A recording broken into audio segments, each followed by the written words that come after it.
إن الحمد لله نحمده ونستعينه ونستغفره ونعوذ بالله من شرور أنفسنا ومن سيئات أعمالنا من يهده الله فلا مضل له ومن يضلل فلا هادي له وأشهد أن لا إله إلا الله وحده لا شريك له وأشهد أن محمدا عبده ورسوله والسلام عليكم ورحمة الله وبركاته. How's everyone? Alhamdulillah. It's my pleasure to be back here with you brothers in Denver, Masjid Abu Bakr. Inshallah, not only are we speaking to you here tonight, so it'll be short and sweet, but also we are broadcasting this live on Facebook. Certain people have the ability to broadcast live on Facebook. I have the ability, and usually, alhamdulillah, we get between 15 to 30,000 people watching sometimes. And being a Friday night, you never know how many we might get. So it's good to reach to a broader audience. Really tonight, I want to be short and sweet and simple and to the point. One thing that I try to do in most of the talks that I do, because I do not consider myself anyone of high esteem, you shouldn't either. I'm no sheikh, I'm barely a student of a student maybe of knowledge.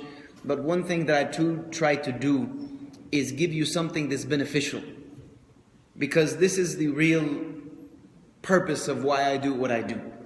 A few years ago, when I had a dilemma about whether to continue to do this work or to quit doing this work and go back to just focusing on my studies, I had a sit down with one of the most beautiful men that I've ever had the chance to spend any time with at his home in Medina.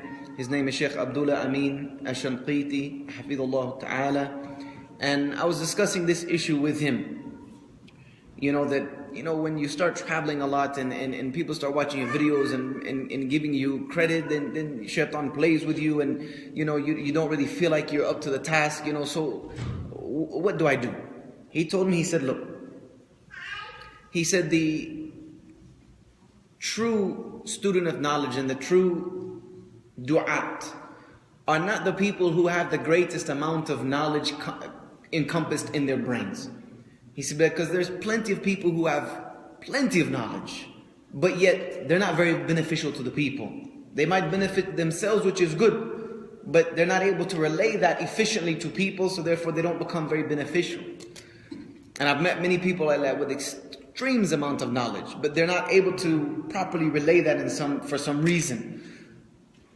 He said the true scholar or the true student of knowledge or the true da'i is the person whom takes what he knows of sound information. He sticks to that principle. He does not go beyond what he knows, and he does not delve into gray areas or unknown matters or issues of difference of opinion.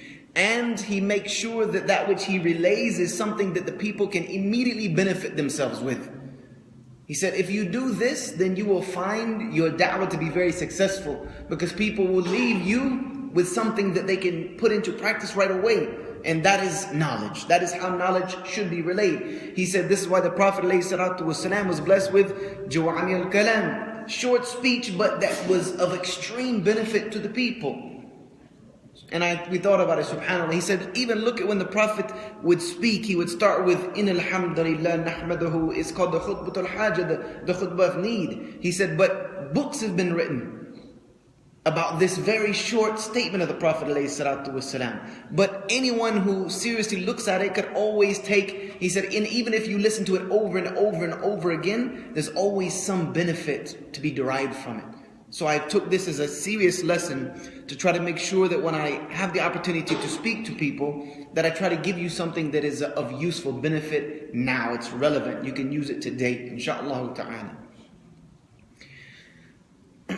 When we look at the affairs of the Muslims in the West today, when we look at the affairs of the Muslims in America, in Canada, in Europe, in Australia, in places like the United Kingdom, which I've spent a lot of time in, you find now an overwhelming fear and apprehension gripping the people.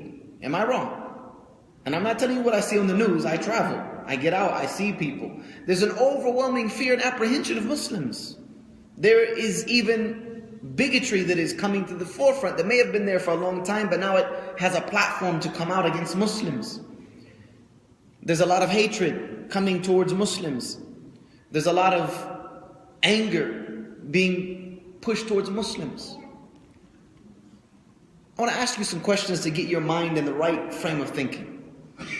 If they could take a vote in Europe, Australia, North America, United States, if a vote could be taken, let's say they decided we're going to hold a referendum vote nationwide next week, and the majority of America turns out. The vote is of two things. Number one, should we allow Muslims to continue to live within our borders and continue to have the benefits that every other citizen of our country is allowed to have? Or check number two, they should be given 30 days to pack up and leave. We don't care where they go, but they need to leave our borders immediately. How do you think this vote would turn out at the present day? Let's be realistic with yourself. How do you think that vote would turn out? Do you think you'd be packing your bags?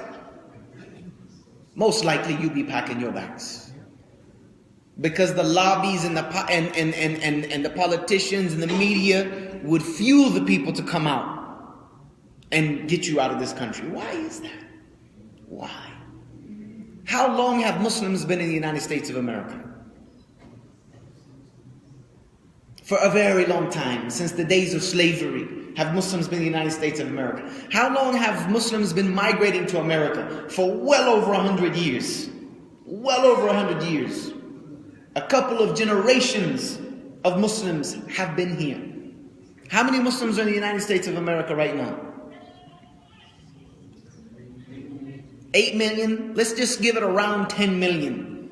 If there are 10 million Muslims in this country, 10 million Muslims in this country, why is it that if a referendum vote nationwide were taken next week, it is most likely that they would vote us out? Why? Whose fault is that? See if anybody knows. It's our fault. It's our fault. You can't blame the media, because the media is doing what the media does. Whatever they can get the most viewership from, that's what they're going to do. Why? Because it brings more advertising. It brings higher ratings. It means that people have to pay more to put advertising on their channel. This is what they do. They make money off of this. The politicians just follow the trends. So why is it our fault? What is it that we've done? What have we done? Most of us are honest, hardworking, educated, sincere, normal human beings just like everybody else. So what have we done? It's not something that we've done. It's what we haven't done. That's the problem. It's what we have not done for the past 2-3 generations that have gotten us to a place to where we could be voted out. To a place where there's fear and anger and hatred and apprehension and tension. It's our fault for what we would not have done. What we have not done. What haven't we done? Let's go back to the life of the Prophet alayhi salatu wassalam. When the Prophet alayhi salatu wassalam received prophethood, before that, what was he known as? Sadiq al-Amin, the most honest and trustworthy person. He was also known for being someone who would stand up for the rights of those who could not stand up for their own rights. Like the Treaty of Hudaybiyyah that he signed. He was also known for helping the poor. He was also known to pass no one without a smile. To take care of any problem that needed to be taken care of, he would help to the best of his ability. He was a community activist. First-rate community activist, grassroots level. He was someone who was pivotal in trying to mold and change the society he lived in for the better before prophethood. Yes or no? Absolutely. So he was known by that. What are we known by? We're known by our responses to the media when they attack us, by terrorist acts when they happen. We jump in front of the camera then. That's part of the programming that we've fallen into. It's part of the psychology of media. that they've attached Muslims to negative acts. And we've fallen right into the trap. Fallen right, because you only see us on the news when something bad has happened that is accused of a Muslim doing it. So those associations go mentally into the average mind right away. That when you see a Muslim, negative connotations already popping up in the mind. Why don't they see you every day? Why are they not seeing us help to change the societies that we live in?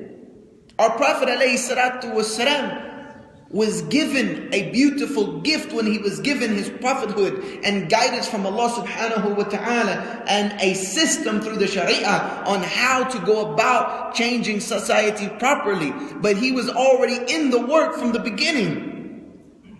He's already in the work from the beginning. It's not like he changed overnight and became from one person to another person. He was just given help from Allah subhanahu wa ta'ala. I want to ask you a question. Is there a homelessness problem in Denver? Yes or no? Yes. Is there a poverty problem in Denver? Yes or no? Okay. Is there a drug addiction problem in Denver? Yes. Alcohol addiction? Yes. Is there a gambling problem? Spousal abuse, woman abuse, child abuse.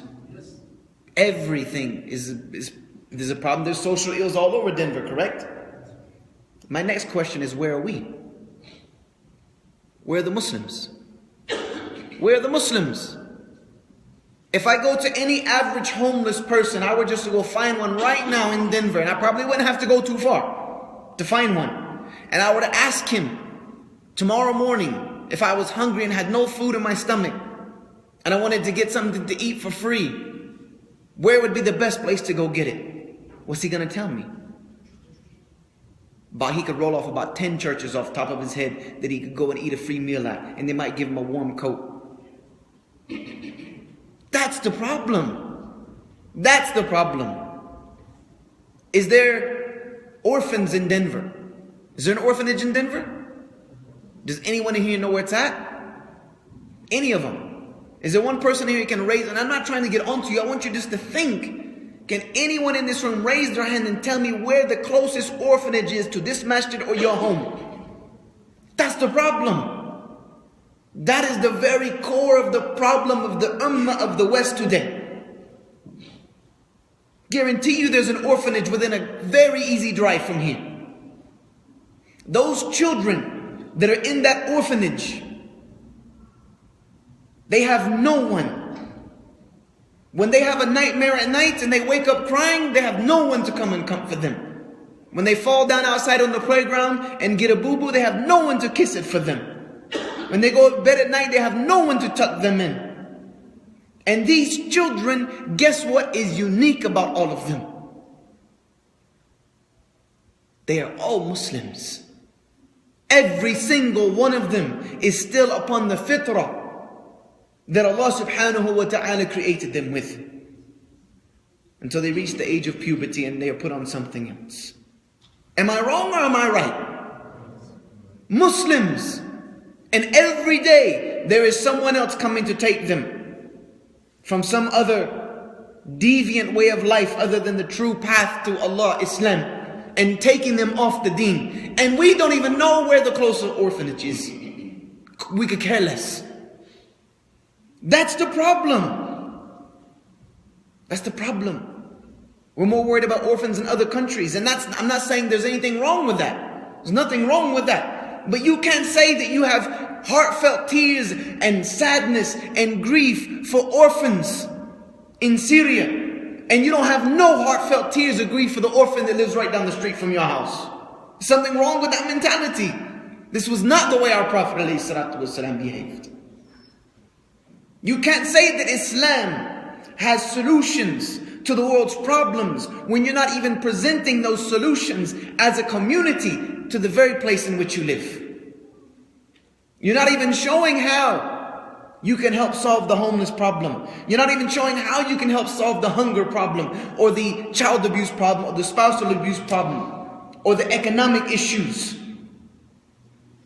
You see, that's the problem. We're not showing the benefit of Islam. We're doing a lot of talking. We're doing a lot of talking in defense of ourselves, when in reality we should have been on the offense a long time ago, presenting the message of Islam in our communities, out in our streets. I guarantee you there are women around this masjid, single mothers, that are struggling, that might be going to bed tonight not knowing how they're going to pay their rent next month, not knowing how they're going to keep the lights on, keep food on the table, and none of them know that there's a masjid right down the street where if they walked in that front door and asked us for help, we are obligated by our religion to help them. That's the problem. Is that this community, this society, this country doesn't see what you have to offer. We're so ready to try to bring people to Islam. Come to Islam, it's the most beautiful way of life. But we're not showing the fruits of Islam. It's like telling people that come in my store, I have the best pizzas that have ever been made, and I got no oven in there. But yeah, I can make amazing pizza, but just got no oven right now. But trust me, come in, have a seat. You see, we're marketing a great product that we don't have ready to produce. This is the problem. The activism of this community has been lacking for far too long. Our Prophet ﷺ was a game changer when it came to society. He influenced the world that he lived in. How much so to now, there's so many Muslims. So many Muslims. At one point, our ummah was at the greatest pinnacle of humanity, where we were changing the world with science, changing the world with mathematics, changing the world with inventions. There was a time when people thought, when they saw Muslims, they looked at them as if those people were made out of solid gold. What happened to those people? You know what happened to those people? Those people forgot that there's always room for improvement. They thought they had reached the pinnacle at some point, and that enough work had been done and we've done enough. And then they began to argue amongst themselves, because that's what happens when we don't have nothing else to do with our time. We start fighting with each other. And then Allah subhanahu wa ta'ala took away that izzah that He gave this ummah, and that He wills for this ummah, and He wants for this ummah, and He replaced it with dhullah. As the Prophet ﷺ said, when you become satisfied with ina means you don't do right business. You cheat one another in business. And when you become satisfied and preoccupied with chasing the tails of cattle, meaning you're only caring about what you can dig up from this earth every day, and you abandon struggling sincerely for the sake of Allah, then Allah will place upon you dhullah, and He will not remove it from you hatta tarji'u ila dinikum, until you go back to your deen. Your deen is not a matter of statement, La ilaha illallah Muhammadur Rasulullah. Allah doesn't need your lip service. Allah doesn't care about your lip service. Those statements have weight to them. They mean something. They imply something. They encourage you to action. How many companions of the Prophet ﷺ would it take to go to another foreign land that they had never been to before that entire place would be better because of them, and sometimes enter into Islam wholly? How many? Sometimes one, two, maybe a handful. And here we are, 10 million, and they'd vote you out tomorrow. And we want to continue to blame them. That's not following in the example of the greatest human being that ever walked the face of this earth. You see, the sunnah of the Prophet ﷺ is not just wearing a thobe. It's not just eating with your right hand. It's not just using a siwak. Those are part and parcel to the sunnah. But the sunnah in itself as a whole is the way the Prophet ﷺ changed the world. His da'wah was his sunnah. And his da'wah was not speech alone. He was known as having little speech. Short, sweet, simple, to the point. Even his letters to the kings of the world could fit on one page. But his actions, what he did for the world, has lived on to this day and changed people's lives. 18 years ago it changed my life. But it comes very disheartening after 18 years. We see an ummah that is just falling deeper and deeper and deeper into humiliation. The media is not going to change that for you. Politicians are not going to change that for you. Your, what do you call those things that you sign? Petitions are not going to change that for you. How many petitions I get? Sign this petition, sign that petition. Yeah, that's not going to change anything. What's going to change this society's appearance of you and perspective of you and opinion of you is your behavior, how you conduct yourself, presenting the message of Islam in action. In action. Do you think the civil rights movement, and I studied it, the civil rights movement in the United States of America, do you think they got all of that change just by a bunch of talk? Is that how you think it happened? How did it happen? People got out and did some work. They put their feet on the streets and stood for something. And they didn't back down. They stood for what they believed in. They were willing to sacrifice for what they believed in. And they made changes. They made changes. A lot of changes still need to take place, but they made changes. So if you want to make some change in your community, you're going to have to get your 2 feet out there in the streets and help this community. Help this community. Where are the Muslims at on social justice? Do we live in an unjust society? Yeah, we've been living in an unjust society. Look at how the authority uses its position on the rest of us. Everybody's a criminal these days. Everybody's a suspect. You don't got to be a Muslim anymore. Just suspect. They're training police officers as if they're in a war zone. Like instead of going to Denver, Colorado in the morning, they're driving out in Fallujah. This is how they behave. And that's only because that's how they're trained. Who can change that? We change that. You see, the problem is the people don't understand their power anymore. The power of people. The Prophet ﷺ understood the power of people. He understood the power of characters. He would choose particular people for things based on what he knew about this individual and what he's going to be able to accomplish. This is why he praised people like Abu Bakr radiallahu anhu. Look at what Abu Bakr accomplished. He praised Umar. Said that if there were going to be any other prophet after me, it would have been Umar radiallahu anhu. Look at what Umar accomplished. Before his death, he appointed a 17-year-old boy named Usama bin Zayd. Who was he the son of? Zayd ibn Harith. MashaAllah. He appointed him and people complained. Put this kid up in front of us, man. Got this kid leading this army. This is a big expedition. What in the world are we doing here? The Prophet heard about it. He was sick. He was in his death sickness. He still forced himself up, drug himself to his pulpit, stood on it and said, I've heard what you had to say. And let me tell you for a fact that by Allah, there is no one better than Usama ibn Zayd except for his father. And when he died, people tried to come to Abu Bakr. Look, don't send this army with this young kid. The Prophet Abu Bakr said, I will never remove that which the Prophet ﷺ put. And we see what happened. What was the result of that?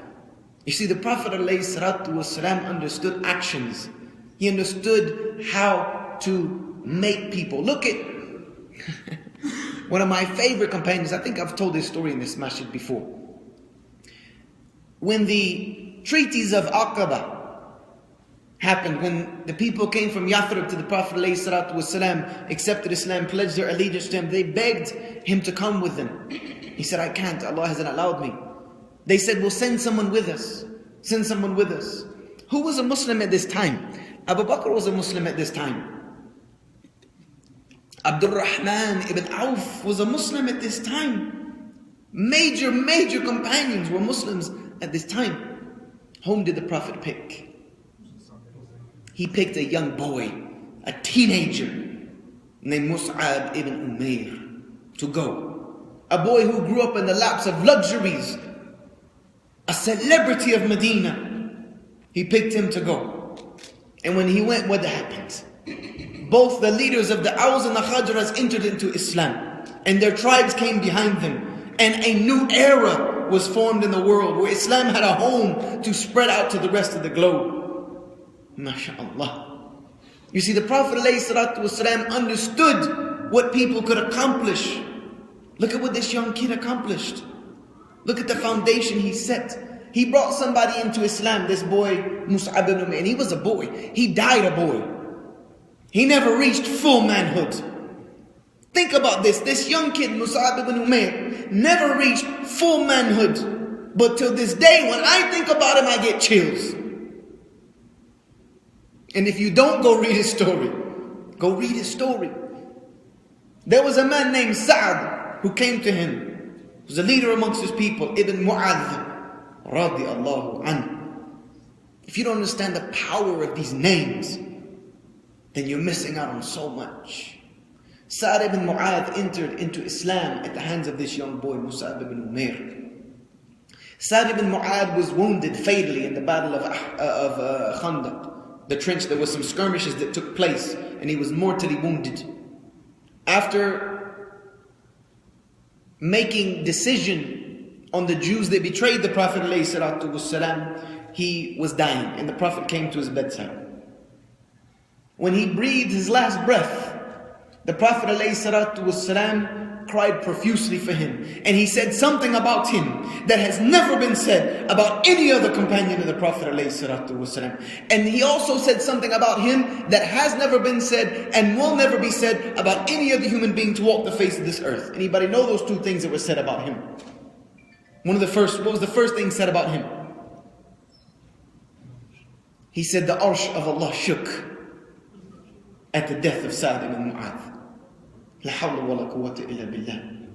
Think about this for a moment. Off of the efforts of this little boy Mus'ab ibn Umair, a man entered into Islam that became so beloved by Allah subhanahu wa ta'ala that Allah's throne shook when he died. And then he said about him, he said the grave squeezes everyone. No one is safe from it, not even children. When you enter the grave, it's going to give you a nice tight squeeze. It's going to hurt, welcoming you home. He said, and if there were one person that grave would save from its squeezing, it would be Sa'ad ibn Mu'adh. Yet it will only squeeze him gently and then let him go. This is what these people did. Now you can understand why Allah gave them so much.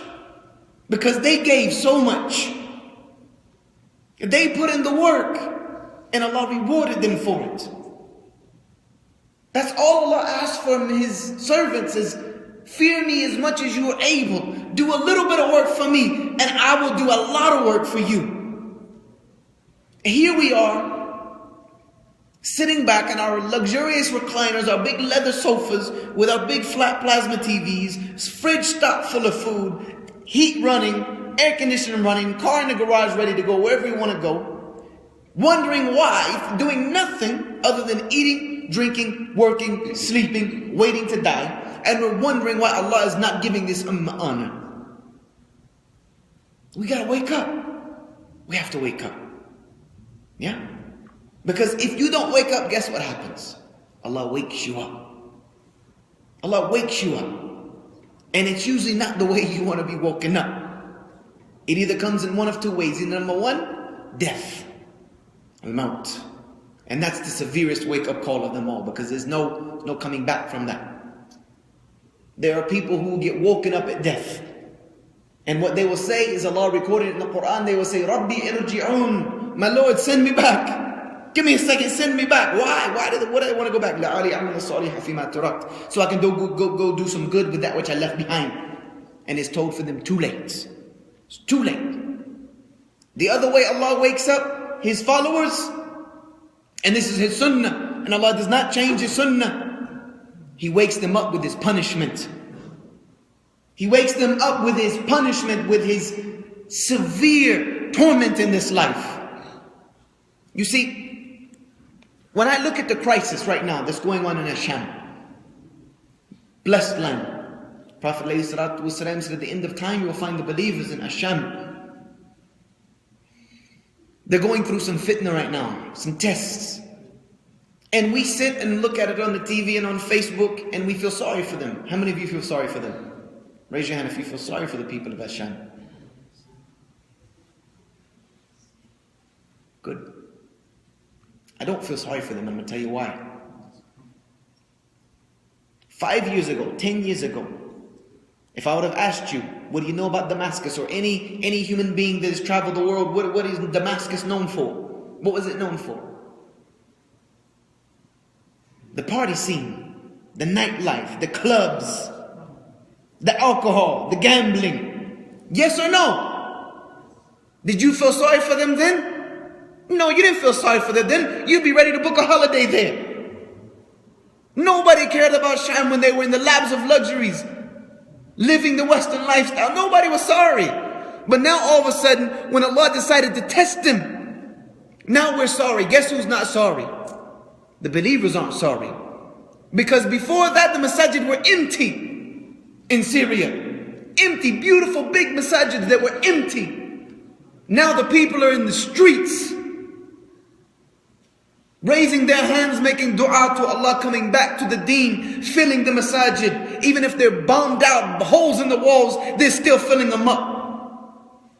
Allah knows how to bring His people back. So don't feel sorry for them. For those that have died, and Allah has taken their lives in the most gruesome ways, they're not sorry at all right now. Allah has granted them forgiveness. And it might be that some of them are resting on the throne of Allah right now, under the shades, the lamps that hang under the throne of Allah. You think they're sorry for that? The only thing they would ask Allah for if they could was to go back and die again and again and again and again. Guess who they're sorry for? You. They feel sorry for you. Yeah? Like right now, if I were to ask you, do you feel sorry for the people of Dubai? Does anybody here feel sorry for the people of Dubai? Is there any fundraisers for Dubai? Is there any group Jum'ah du'as for Dubai? How many of you have been to Dubai? Raise your hand if you've been to Dubai. I feel sorry for the people of Dubai. What is Dubai known for? Nightlife, clubs, gambling, prostitution. Let's be real. Yeah. You don't feel sorry for them, but I guarantee you, were Allah to test the people of Dubai like He's tested the people of Syria, then you see everybody jumping up, fundraisers for Dubai, let's send some aid to Dubai. There's nothing wrong with that. But why you didn't feel sorry for them 5 years ago when they really needed you? When they needed to be woken up and come back to Allah? You see, we need to wake up to the reality that's right in front of our faces. Right in front of our faces. I remember I met a woman in Mandera, Kenya. Who knows where Mandera, Kenya is? Anybody know where Mandera is? You know where Mandera is, right? There's a reason why not too many people know about Mandera. What's in Mandera, Kenya? It's a desert. There's nothing there. There's people there though, right? Yeah, there's people there. There's nothing. When I went there, I was shocked. Even the trees have nothing in them except big vulture nests. People have no food, no water, no nothing. Went out there and brought some water to a village. There was an old lady who was crying. And we thought she was crying because she was happy. So we asked her, are you happy now that, life has become easier for you guys? She said, no, I'm sad.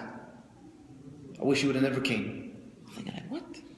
This woman's going crazy. She said, because before this, the people thanked Allah for everything they had. We had very little and we thanked Allah for it.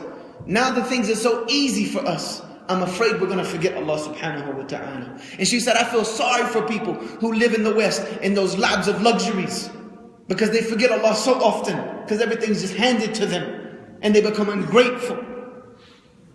Woke up a reality inside of me that I look at the world with a very rosy colored lens. It's not always like that. You see? This is how Allah wakes His ummah up. Are we waiting for our tests?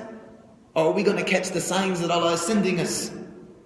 Are we going to catch the signs? You see, Allah never sends His punishment before He sends warnings. This is part of Allah's justice, a part of Allah's mercy. is that He never sends His punishment to a people before He sends a warning. And for this ummah, we've been given so many. Allah's been so generous with this ummah. So many warnings. It could have been so much worse by now.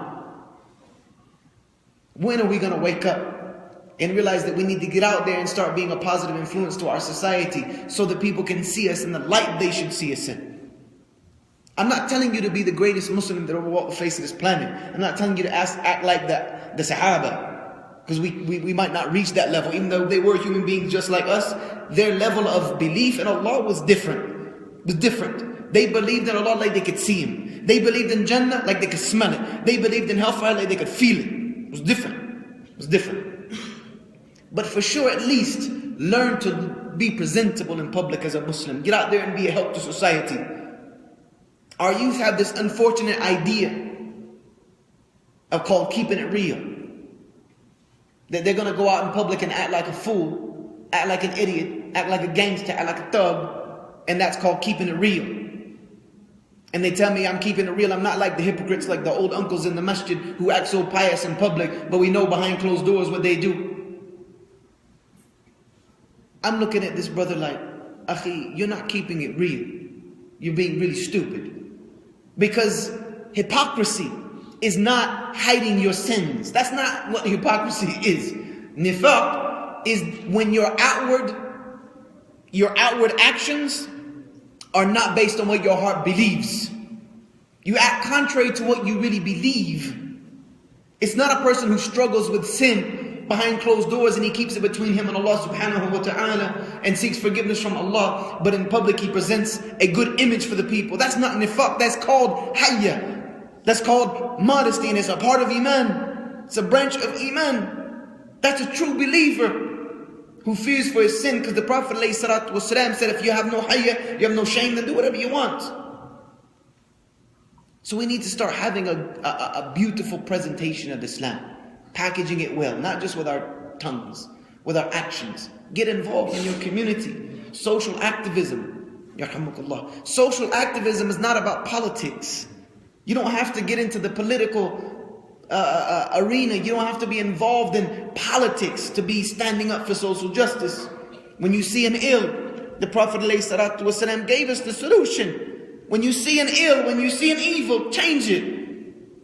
Forget about the three things for a minute that he said, but the first thing he said was change it. That was the overall premises. When you see an evil in society, when you see an ill in society, change it.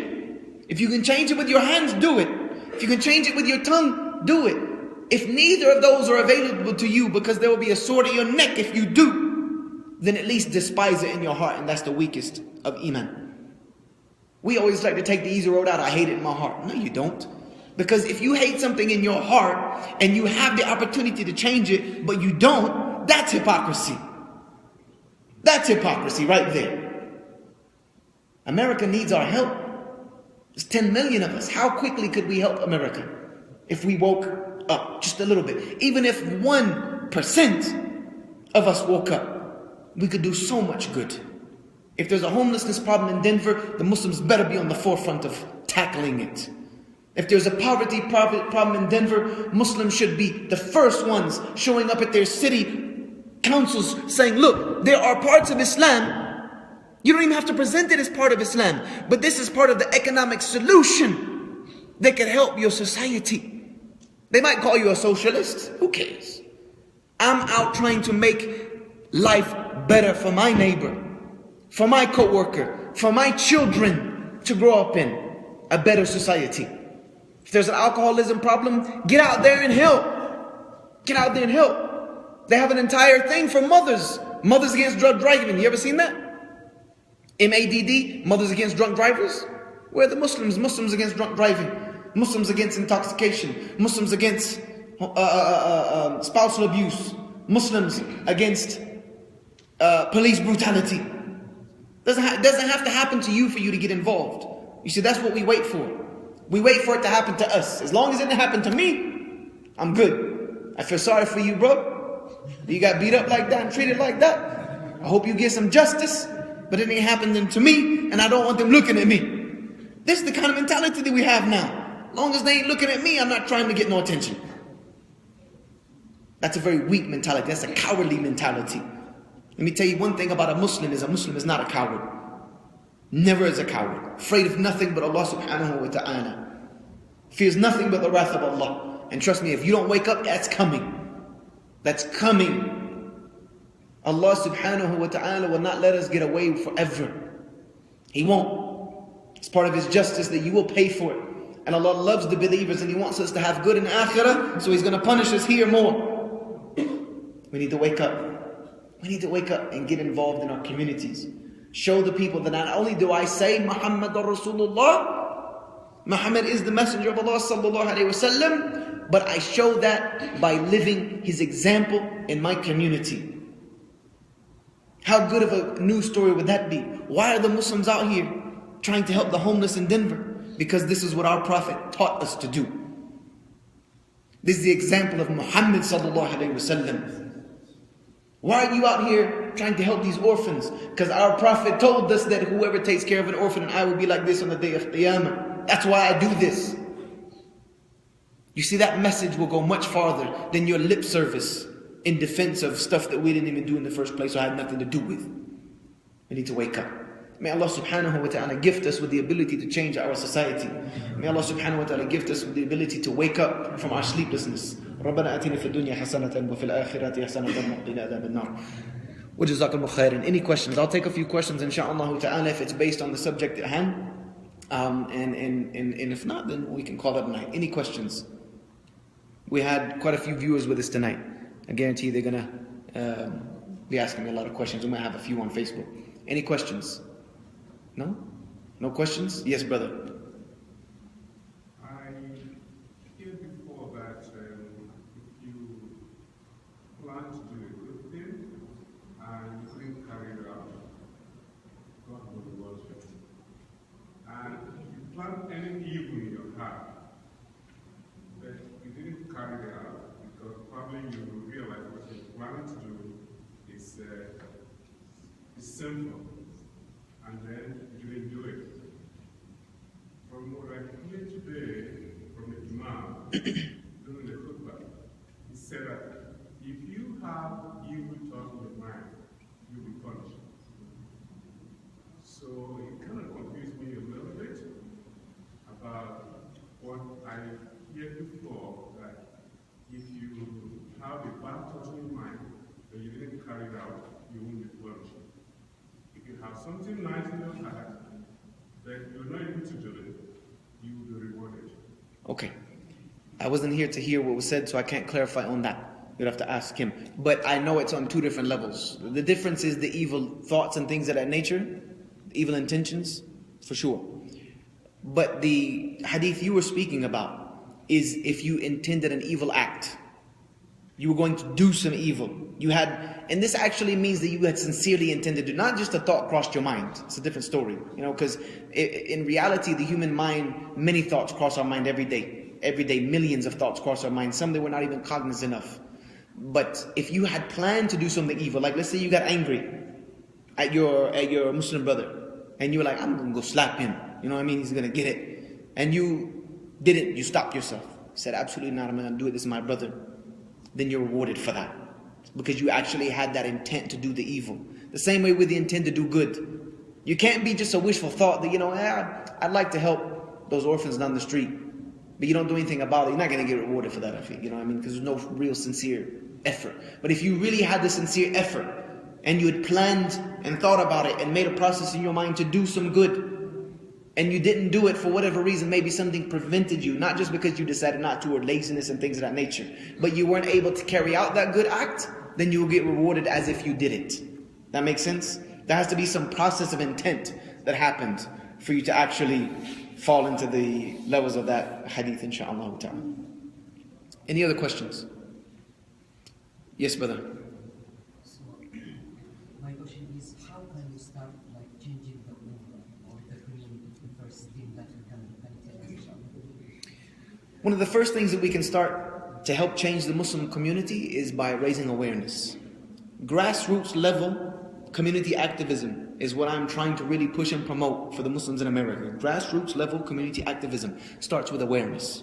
The people have to be woken up first. You see, Even if you go back to many of the movements, like looking at the civil rights movement, it didn't start until the people started to wake up. People had to become aware of the condition that they're in first. You understand? Because people are living in a fantasy world now, as if everything's okay. Yeah, they hate all Muslims in America, but that doesn't mean they hate me. No, you too, Akhi. Trust me. Trust me. If they come after the Muslims, they're coming after all of us. You know what I mean? So they need to be woken up first. So starting to share this with people that you know that, look, we need to get involved. We need to wake up. This community is in trouble. And here we are as Muslims who have the truth. Because this is one thing that is very interesting about Muslims. Do we not say we follow the truth? Yes? Is there anyone in this room that doubts that as a Muslim you follow the truth? Does anyone doubt that we have the truth? Okay, well if the world is lost, who else can help them then? The people who have the truth. So we have to get that sense of responsibility. It's about awareness, responsibility, and then action. These are the 3 steps to grassroots community activism. First, becoming aware of the situation, that you need to do something. It's need to do something. My mind just went blank. What was the second one that I said? Responsibility, there we go. Then you got to become personally responsible, that I'm responsible for doing something about it. Not the imam, not the dua, not all these other guys. No, me. I'm responsible. And then get some action. Get some action towards good. These are the 3 steps. So raise some awareness. Try to get brothers to understand and sisters to understand that they are responsible for this community. Allah's going to question us about the community we lived in. And then start putting some steps into place. Steps into place. Even if it's saying, look, let's get 15 brothers that will say every Saturday morning, we're going to come pray Fajr. We're going to come pray Fajr. And we're going to find a way to feed the homeless. Even if that means at this masjid, you guys got a big gym right over there. We're going to bring some food. We're going to start passing out flyers to homeless people. Start letting them know that there's an address. Start going around, spend some weeks going around, seeing the homeless people here, spending some time with them, talking to them, saying, look, on Saturday mornings, if you guys want to come get something to eat, there's a masjid right in here. Give them the address. Trust me, that they're not going to forget that. Trust me, they're not going to forget where you tell them free food is. It's just reality. They're not going to forget it. Somebody told you where you could get a free Rolex. It'd be in your head. Because they need to eat. Tell them at the masjid every Saturday morning from 8 to 11 a.m. we're going to be serving you free food. And then let them come and eat. You know, and get some brothers together that are willing to do that. Of course, you got to get the permission of the masjid. But if the masjid is denying something like that, then this is problem number 1. But we need to start doing things like that. Small steps. Then guarantee you the word will start passing around to the homeless in this area. That you can go here and get some free food. And people are going to see this is coming from the Muslims. And you don't have to harass them with direct da'wah when they come. Just let them see that, look, we care. Show them that they're a human being. Treat them like a somebody. You understand? If there's a guy that comes in to eat and we see that he's got on a light jacket, it's 22 degrees outside. Somebody get this man a coat. This is from the gift as a Muslim. This is part of our faith to look out for our fellow brother in humanity. That is how you start changing your community. We're trying to do the big event. We want it to change overnight. Nothing happens overnight like that. Change is a process, not an event. Change is a process, not an event. So stuff like that. Awareness, responsibility, action. Inshallah ta'ala. The question came from Facebook, what would I say to non-Muslims if they were watching this? I would tell the non-Muslims, first and foremost, that when it comes to my religion, this is something Muslims have to get deeply rooted in their head. When it comes to my religion, I have nothing to apologize for. Not a single thing. Nothing. Never have, never will. Because everything in Islam is perfect. And that which is perfect does not need to be apologized for. But what I will apologize for is my own personal and our community's lack of emphasis on showing you what Islam is really about. Showing you what I will apologize for that on behalf of the Muslim community of the West. That we have not done a good enough job in the past few decades of getting out and presenting the message of Islam and how it can change the society that is around us. And don't believe everything you see. Don't believe everything you see and everything you hear. That's what I would say. Islam has nothing to apologize for. Muslims, we got a lot to apologize for. But we can do some work. We can do some work. Because apologies mean nothing if they're not backed up by some actions. Ask your wife when you've done something wrong. Apologies mean nothing if you don't back it up with something. You don't apologize without bringing something, do you? Yeah, 9 times out of 10. So we got to bring something to the table. That's the question that the Muslims of America need to be asking themselves. What am I bringing to the table? What are the Muslims of America bringing to the table? Right now we're saying, oh, we have doctors. Yeah, they can get more doctors. They don't need you to be their doctor. They can get more doctors. Or we're professionals. Trust me, they can get more of those. What are you bringing to the table that nobody else can bring to the table? We have a lot. We're just not offering it up. We're not offering it. Any other questions? Yes, brother. I saw a video of what the Muslim Australian doing. They're going around the homeless and circulating bags that have toothbrush, toothpaste, Care packs. small blanket, pillow, and the homeless were so happy with it. That's a very good idea. Very good idea. Care packs for the homeless. Pack up some things that homeless don't have, like toothbrush, toothpaste, soap, deodorant, things of this nature. And spend a weekend, 4 or 5 hours driving around. As a good Muslim, you should have a couple of those in your trunk. A couple of those in your trunk. I keep a certain amount of things in my trunk so that if I see a homeless person, I can give him something, as a gift. This is directly from me to you. Not wanting anything in return, this is simply a gesture. It's a gesture. And then I usually put like a little flyer about Islam or a little da'wah pamphlet inside. That's it. If they want to read it, good. And contact information and then is on there. If they want to find out more information about Islam, stuff like that. Simple things, small effort, good deeds. Any other questions? Let me see if we have any online. If not, we are done. Okay.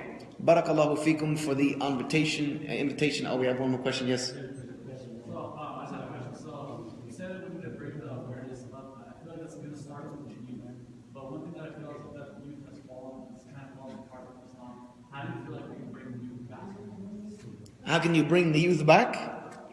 Same three things. The youth need to be made aware. The youth now are living in a fantasy world where they feel like they are indestructible, where they feel like their whole life is ahead of them, where they feel like nothing can touch them, nothing can faze them. They can practice Islam later on when they get old. They need to realize that we live in a different world these days. One of the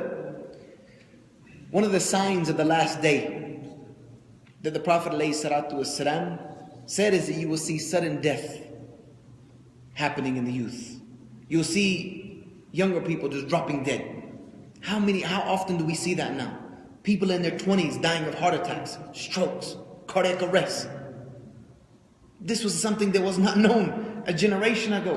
These are signs of the times. These young men need to be woken up, and these young sisters need to realize that Islam began on the backs of the youth. The Prophet ﷺ propped the youth up very heavily. When Abu Bakr was doing all of his goodness in the early days of Islam, he was a kid. Umar was in his 20s. Mus'ab ibn Umayyah was a teenager. Abdurrahman ibn Auf was in his 20s. These men were young. Why do you think they lived so long after the Prophet ﷺ? He used to put heavy influence on the youth, because we are the people who can, I don't want to say we, I'm not a youth anymore, I'm getting there, I'm still halfway there. But the youth are the ones who have the energy, the talents to do and make the change. And if they don't see it happening, they need to get involved in making it happen. Making it happen. They're the people who can do it. Sometimes they just need a good reality check. And sometimes that happens. I see a lot of youth end up coming back to the deen when one of their friends dies. Something happens to him, he gets shot, he dies of a heart attack. And then you see his friends coming to realize, wow, he was our same age. He was a year older than me. So they just need to wake up that tomorrow is not promised to them. But they have energy to do things today that a lot of the older generation don't have. So they need to get involved. Get involved. They like to feel like they're part of something anyway. Revolution. Yeah, we'll make a revolution for some good. Revolution for some good, inshallah, instead of just out there making trouble. Or they might end up in part of the trap that we were trapped up in, the social change when we go out there and make it. I remember we used to do some da'wah on the strip in Las Vegas. When the Muslims would see us, they go running. You didn't know you'd find Muslims in the strip in Las Vegas, did you? Yeah. Sadly to say, if you wanted to find a Muslim in Las Vegas and you didn't know any, go to the strip. You find a Muslim. It's just the truth. It's reality. Any other questions? No? Okay. Barakallahu fikum jami'an. Insha'Allah ta'ala, I'll look forward to seeing tomorrow night. We'll be at the where is it at? The Muslim Community Center. Muslim Event Center inshallah, for an event with myself, Sheikh Kareem Abu Zayd, Sheikh Okasha. And if any of you were here and you know Sheikh Okasha is a gem, he's a beautiful brother, immensely knowledgeable. I love him for the sake of Allah. So come out tomorrow night inshallah. Wassalamu alaikum wa rahmatullahi wa barakatuh.